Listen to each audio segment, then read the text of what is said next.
La passione per la montagna era fortissima per il dottor Enzo Bortolozzi, come testimoniano le foto che aveva postato a inizio agosto sul suo profilo Facebook.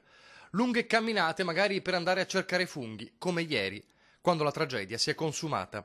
68 anni, medico di Castelfranco, ma molto noto anche nel veneziano, con ambulatorio a Milano, Bortolozzi era uscito di casa dicendo che sarebbe andato a cercare funghi, ma non aveva fatto ritorno nel suo appartamento per le vacanze a San Candido, in provincia di Bolzano. Subito i familiari hanno dato l'allarme e le ricerche erano proseguite fino al tramonto, ma senza esito alcuno.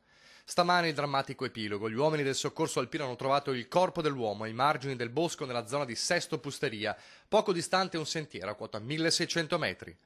I soccorritori ipotizzano che l'uomo si sia allontanato dal tracciato nella ricerca dei funghi e che sia caduto per una quindicina di metri, procurandosi così le lesioni mortali. Una ricostruzione sulla quale indagano ora i carabinieri. La notizia intanto è rimbalzata in poco tempo a Castelfranco e di qui a Milano, dove aveva aperto un ambulatorio dopo aver lavorato per anni nel reparto chirurgico degli ospedali di Noale e Milano, con particolare riferimento all'endoscopia digestiva e alla proctologia. Un professionista molto amato. Lo testimonia questo video, una festa organizzata nel 2013 dalla unità operativa del reparto di chirurgia di Milano, nella quale il medico si occupò in parte delle riprese e durante la quale fu tra i protagonisti della serata.